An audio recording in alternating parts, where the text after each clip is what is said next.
Hi. Welcome to America. Jayoe.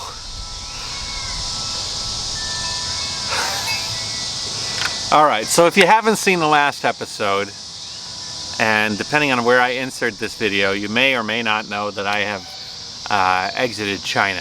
This is inside of the first and second day I have been in America. Let me tell you a little bit about my impressions, first impressions of a guy that has spent a long time in China during a very unique period in history with regards to relationships with China and the rest of the world, and is now in America, which has its own set of things. Let me preface this with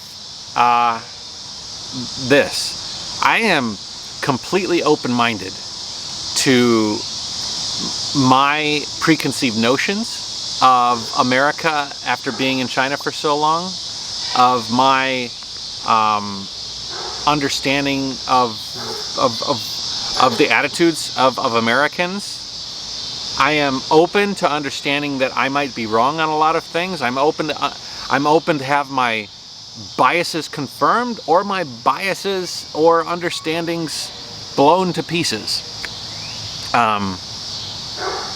But holy shit, it is wild.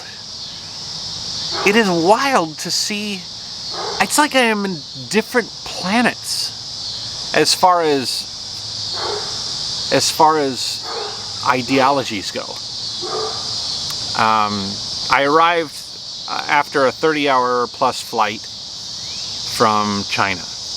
The reasoning for me coming here, I'm not going to get into in this episode. I did in the last episode where I was in the airport.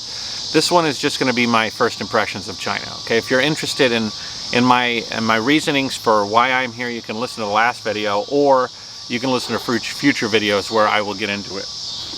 You will notice that I have a new mug. This is my dad's mug. My dad passed away a few years ago.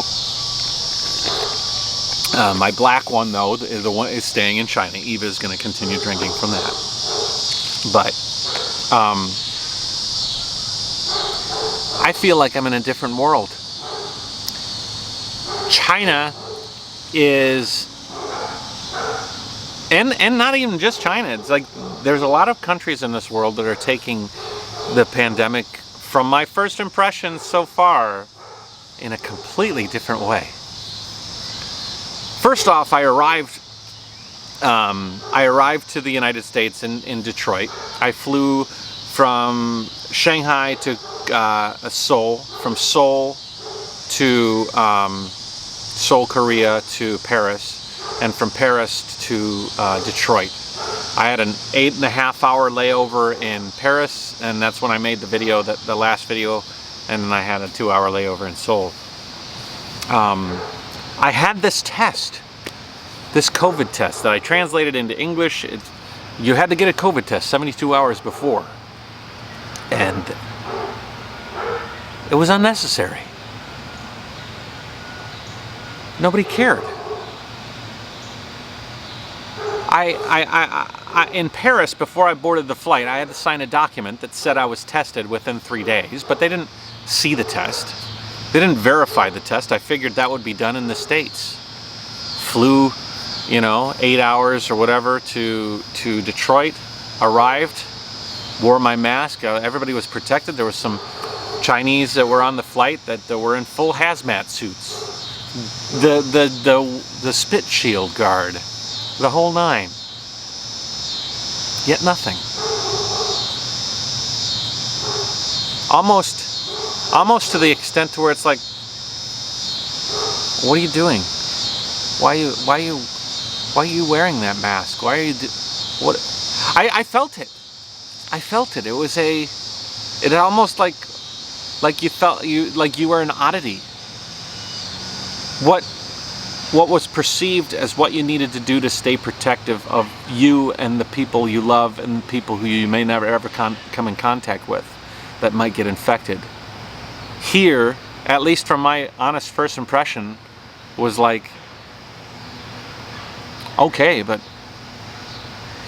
goofball. I came to Detroit, got off the plane, There was no quarantine area that was set up like in China. You'd have people in hazmat suits. All the people in the airport would have hazmat suits for arrivals. Buses to take you to quarantine centers, controls in place, directing you to where to go. A little chaotic, a little fearful, but gave you an air of seriousness. Like, this is something serious. We need to be careful about. You hear that barking? Bo! Bo! Hold on. Stop barking, guys.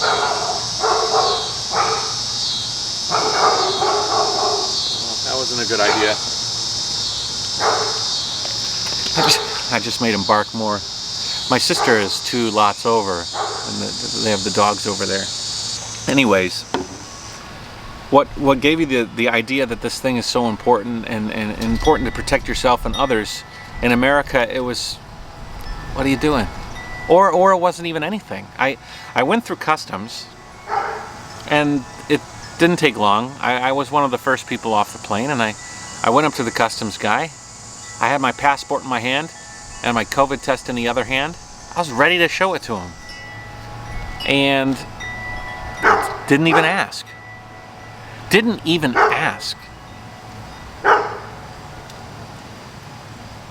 Very strange. Like, where are you coming from? China? Well, why are you coming from Paris? Well, it was the only way I could get a ticket. That's weird. What did you do in China? I'm a YouTuber. Oh, that's weird. Welcome home. Gave me my did he? I don't even think he took my passport. I think he took my ticket stub or something. It was so quick, with no worry, no nothing. No concern, not no worry, just no concern. Then I got my bags. I thought, well, there's one more chance as I leave the airport that maybe they just walk right out. I could have had COVID. I could have had Delta, the Delta variant, and I could have walked right into America. Now, there weren't a lot of flights going back and forth. People are restricted from, people are obviously not interested in traveling too much. And so I just walked right in. My brother-in-law was there to pick me up. We drove home. He wanted to give me a hug. And I was wearing a mask, but I was still like this. I was wearing a surgical mask at the time, and he looked at me and he laughed. What are you wearing that thing for? I ain't gonna do nothing for you.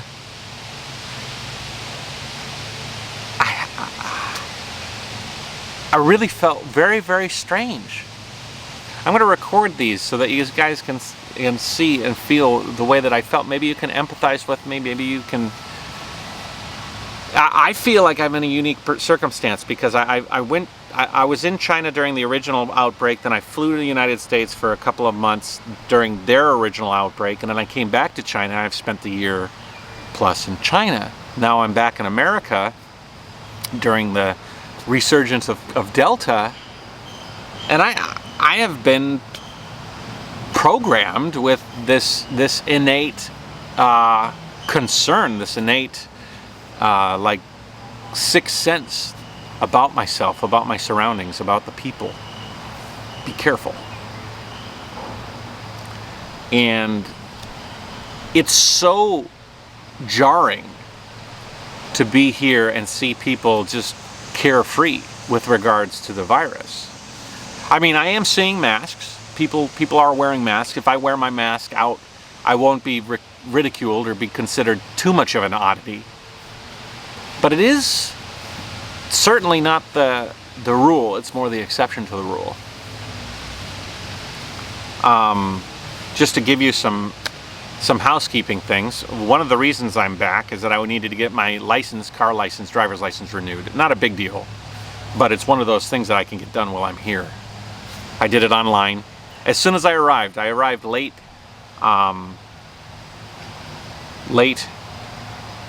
day before yesterday, and so I got my COVID, or my COVID. I got my driver's license ordered. It should arrive in a couple of days. Also, I got my COVID vaccine appointment, which I got yesterday. So I booked it the day before yesterday and that night. And then yesterday, I went to Walgreens, which is like a pharmacy here, and I still have the Band-Aid. I should probably take this Band-Aid off. I can probably take it off. They said I was going to be a little sore, or feeling a little ill, like a little flu-ish. Today is day 2, so I feel fine. I am sore here though, like just achy, like muscle achy. I think it's just from the injection site. But very, very quick, it was free. Walked in there.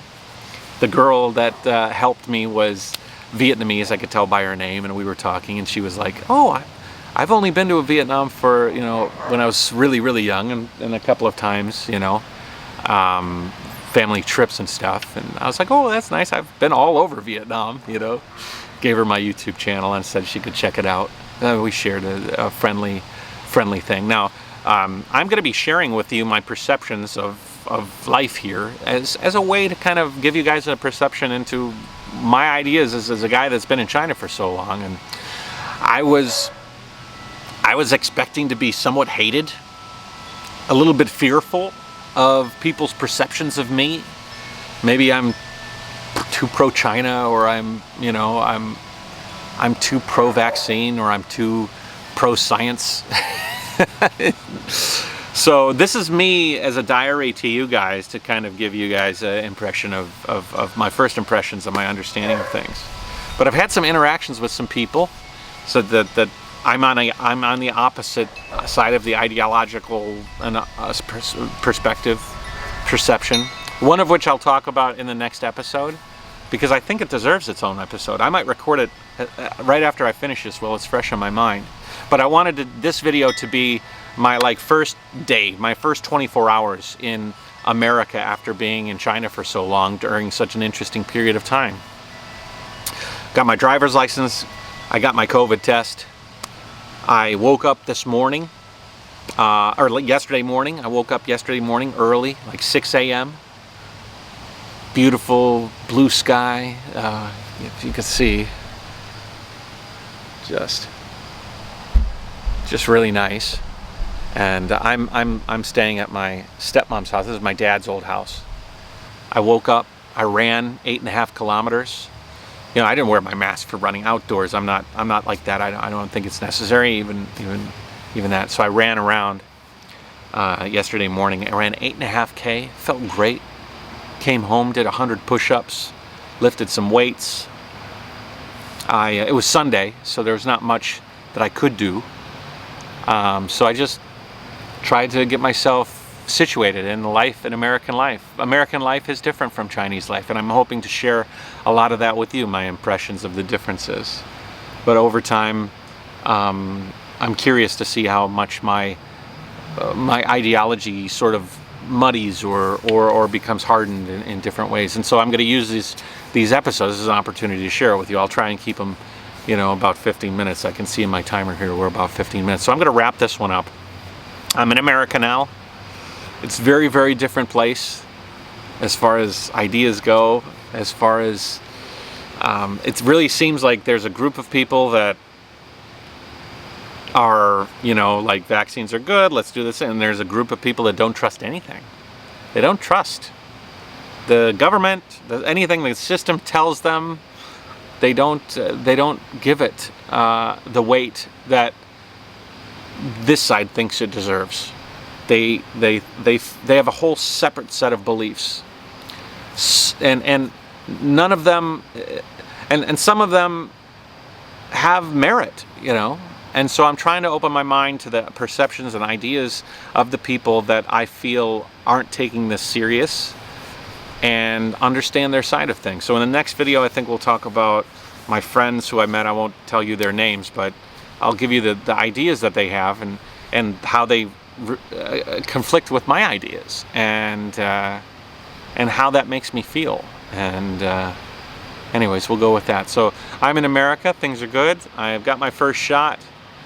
I got my driver's license coming. I'm moving, there's some progress happening, so it's all good. So welcome to America.